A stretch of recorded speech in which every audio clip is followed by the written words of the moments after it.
એવું કરું એ હમણાં 11 થી તે ઓલા આપણે જીયાભાઈ નતા એ હમણાં 1 લાખ જીત્યા. 1 લાખ રૂપિયા જીત્યા. મને તે રૂમમાં જવા દીધો હોત તો હું 2 લાખ જીત્યા ને એમાં બાઈ બુટિયા વી ગયા. પછી બાઈ મારી પોથાતા બોલાવી દીધા. 1 લાખ જીત્યો ને બુટી આવી કે હા એને બુટી મેં દીધી એને 2.5 લાખ ની તો બુટી હતી એની બિચારીની. તો 1 લાખ લઈને ઘરે ગયો તો ભીબી નો નાખે. એવું થયું? હા એ જીત્યો કઈ રીતે?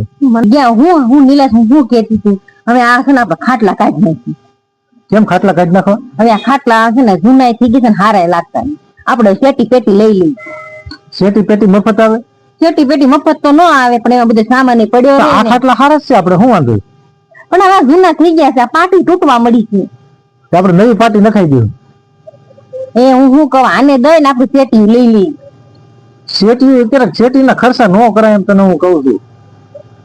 આપણે ઓલી વસલી રૂમમાં સોફા છે ને સોફા હાવ બેસી ગયા છે તો હું શું કહું હારું આપણે સોફા લઈ લે આખું સેટ જ લઈ લે ન થાય. ખુરશી ને બધું હારે આવી જાય. એકાદું તારું બુટિયા દે કાન નથી હું વેચતો હોઉં. મારા કાન ના બુટિયા તમને વેચાણ જ દીધા તો પણ મારે પૈસા ક્યાં કાઢવા એટલા બધા? કામમાં મળે ને પૈસા ક્યાં કાઢવા? કામે તો જાવ છું રોજ. કામે જાય છે રોજ. ઘરમાં કઈ વસ્તુ લેવાનું થાય ને ગોદવવાનું કરવાનું તમારે. તો શું કરવું કે હવે? મારી પાસે પૈસા નથી નકર તો હું શેટી પલંગ ને ખુરશી ને એવું બધું લઈ આવી દઉં. હા તે હારો હવે આવતા મહિને છે પગાર આવે તો આપણે ઈ જ લેવું છે. હું લેવું છે? આ શેટી પેટી લેવી છે અને આ ખુરશી લેવી છે આ સોફો શેટી પેટી નો કહેવાય અને શેટી પલંગ કહેવાય. બોલવાની ખબર પડે છે? અરે એને શેટી પેટી કહેવાય. એટલે શેટી જેવું ન આવે એ શેટી પેટી કહેવાય. ઈ આપણે નથી લેવી, ખરાબ લાગે ઘરમાં. એ કઈ ખરાબ ન લાગે બધું ગોદરા ને ગાડલા ને પડ્યું રહે ને અંદર. અંદર છોકરા ને કોક ને અંદર પલંગ ની હેઠે જવું હતું કેમ જાય? એ પલંગ ની હેઠે જવા હાટો કઈ આપણે ખર્ચો કરવાનો હોય શેટી પલંગ લેવાય ને તો તને આપણે બધી વસ્તુ અંદર પડી રહે કે સોખા હેઠે જાય એ જરૂરી છે. અરે અમે નાના હતા ને ત્યારે પલંગ ની હેઠે જ હુતા. મારા છોકરા ક્યાં હુએ? શેટી ઉપર ઉપર તો હુતા હોય આપણે.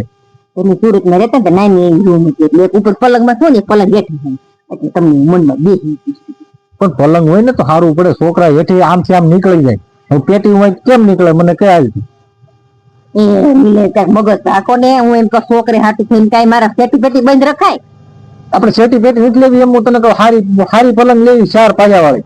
એટલે શું થાય છોકરા આમ રમવું હોય ને તો અંદર થી નીકળી જાય આમ ઓલી બાજુ એમ રમી શકે ને આપણે ખર્ચો ઓછો. કોણ ફેડ કરે ઓલા પાણા માથે પાણી રેડી જેવું છે મારે.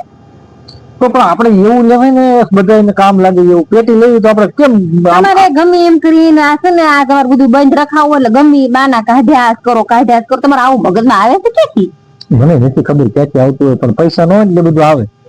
તારી પાસે પૈસા હોય દે મને 5-10 હજાર હોય તો હું તમને થોડી કહું હું મારા હાથેથી બધું ખરીદી ન કરી આવું. તો પછી સાની મને બે ને ખબર ન પડતી હોય તો? ખબર તમને કઈ નથી પડતી. ઘરમાં કેટલી વસ્તુ જોઈ આપડે કબર બદલી ગયો છે એનો કલર ઉખડી ગયો તો નવો કલર કરાવી નાખી નકર નવો કબાટ જ લઈ લઈ. કબાટ ના પૈસા ક્યાંથી કાઢવા? કોક ના ગાળિયા કરું તો થાય એવું કરું. હમણાં 11 થી તે ઓલા આપણે જીયાભાઈ નતા એ હમણાં 1 લાખ જીત્યા. 1 લાખ રૂપિયા જીત્યા. મને તે રૂમમાં જવા દીધો હોત તો હું 2 લાખ જીત્યા ને એમાં બાઈ બુટિયા વી ગયા. પછી બાઈ મારી પોથાતા બોલાવી દીધા. 1 લાખ જીત્યો ને બુટી આવી કે? હા એને બુટી મેં દીધી એને 2.5 લાખ ની તો બુટી હતી એની બિચારીની. તો 1 લાખ લઈને ઘરે ગયો તો ભીબી નો નાખે. એવું છે? હા એ જીત્યો કઈ રીતે? મને શું ખબર. એને ભાઈ એવા તક કેતા હતા કે તમારા ભાઈ જો નહીં કે મારા કાન ના બુટિયા આગળ બીજી બધી 2.5 લાખ માં માલ કે વેચી નાખ્યો વગર જુગાર મારી ગયા ને 1 લાખ નાઈને આવ્યા ને હબોડી જ નાખ્યા.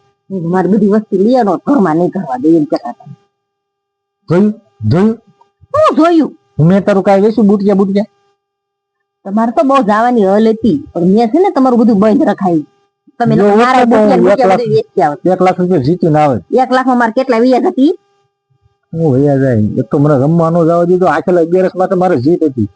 મારા પૈસા કવર કરવાના હતા 2 લાખ રૂપિયા. શેટી પેટી બધું આવી જાય.